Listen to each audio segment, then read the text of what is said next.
Welcome back to The Heat. We are talking about recent immigration changes in Australia that will impact the numbers of people entering the country.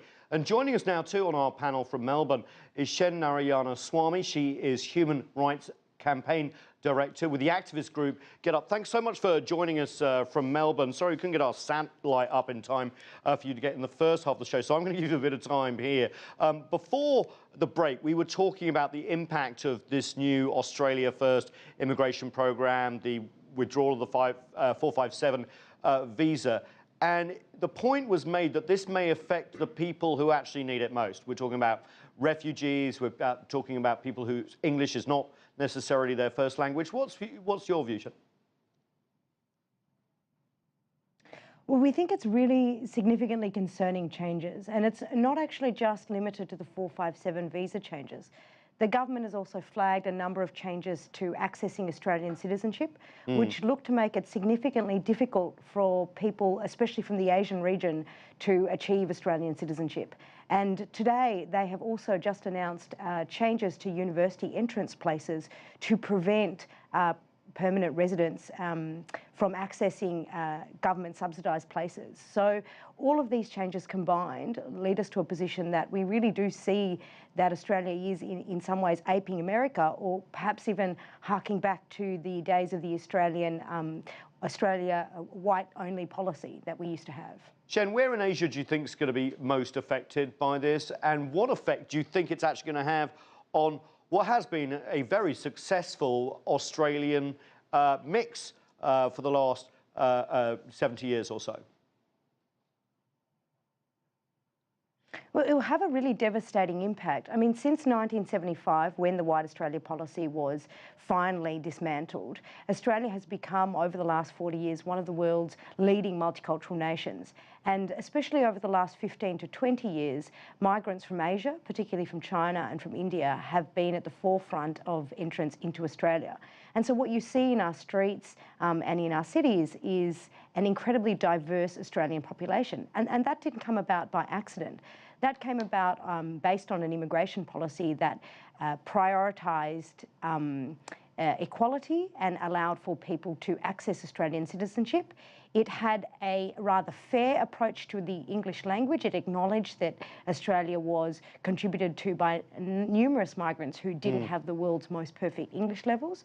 But frankly speaking, with these changes, we look to see a really disturbing impact. I mean, in effect, we know who this is going to impact. It's going to impact migrants from Asia. Shen, I just want to ask you... The English language standard that is being floated by the government at... Sorry, I want to ask you one question before I bring in the rest of our panel again. I was about to say Yes. Sorry, go on. Yeah, sorry, we got a bit of a delay there. One last question. Is there a rich and poor angle to this? Because what I don't see in this is immigrants who want to invest heavily in Australia. For example, we've seen a lot of Chinese investment come into Australia. It seems like the 457 and the other changes don't really affect that. Yes, that's right, as far as I understand it. We have two special... Because it means that those... Go ahead. It means that those immigrant categories who wish to invest, they actually won't be able to access Australian citizenship. So it's kind of a situation of, well, we're happy to have your money and we're happy to have your cheap labour, to be quite honest about it, but we're not happy for you to access Australian citizenship and access university places and other benefits that come with that. And it's profoundly disturbing. It's going to create, some academics estimate, around 30,000 migrants a year that are unable to access citizenship. So essentially a two-tiered society in this country. Adam, I want to move on to the upcoming visit of Malcolm Turnbull to Washington. It's the first time the two will meet face to face, but famously not the first time that they've spoken. Donald Trump managed to create headlines around the world by calling Malcolm Turnbull and talking about the dumb deal over the 1,250 refugees that the US had agreed to accept under the Obama administration. How are they going to turn this corner and get back on track? Look, I think the two men will get on pretty well. I mean, at the end of the day, they have a lot in common. They're both very successful businessmen. They're both political outsiders.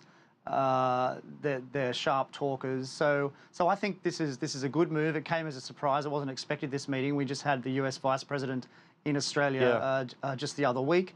And he mentioned, of course, on that deal that America didn't really like the deal, but they would still honour it because of the extremely close relationship between the two countries for a long time, and so I think the Prime Minister's visit to New York will kind of cement those those somewhat frosty personal relations at the moment. But my sense is, though, that the media are somewhat exaggerated the nature of the call. I mean, of course, I wasn't there, but I think political leaders do have robust conversations from time to time, and this one was leaked. So I don't think the nature of the call was unusual. It's just the fact that it was leaked.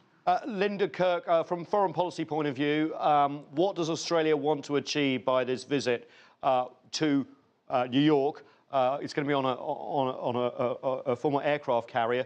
What do they want to achieve in terms of the alliance and beyond? I imagine that what Australia wants to do and what Prime Minister Turnbull wants to do is just cement and consolidate what has been a long-standing relationship between the two countries. I agree with Adam that I imagine that the two gentlemen will probably get along quite well. They do have a great deal in common. And it also seems, just from my observations, that President Trump is the kind of person who likes to meet people one-on-one and form his own view about a person once he's had interactions with them. And I imagine that he will get along very well with Prime Minister Turnbull, and I think that therefore bodes well for the continuing relationship between the two countries. As Adam said, one of the most important things from the time that President Trump was elected was the refugee deal, and of course there was some doubt around that, as has been said, but it seems that that is going to be honoured. So I imagine that they're going to kick off on a fairly good note, and I imagine that the conversations will be very cordial between the two, and it should be a positive meeting. Shen, I'm going to give you the last word because you arrived late in Melbourne. It's quite interesting, isn't it, that these two men, we have an Australia first policy, America first policy, and the first disagreement they have is about where the world's poorest and most rejected are going to be placed, and saying, I don't want them, you have them, and all that sort of stuff. Where do you see this meeting going on that front? I mean, I think it's not completely a done deal. There are 2,000 people that need to be resettled, and a large number of them are single men or fathers, etc., from Manus Island. And it doesn't seem 100% certain exactly how much the deal will be honoured. So I think there are still some concerns. But broadly speaking, it speaks to a really troubling thing. I think politically speaking, Malcolm Turnbull and President Trump are quite different people, but they are both starting to ape similar policies, and I think for what is perceived to be similar political gain, which is a worrying trend for us. Well, Shen from Melbourne and both of our other guests in Sydney, thanks so much for joining us. Australia first, beyond the headlines and delving deep into the changes there in immigration and visa. That's it for this edition of The Heat. Thanks so much for joining us.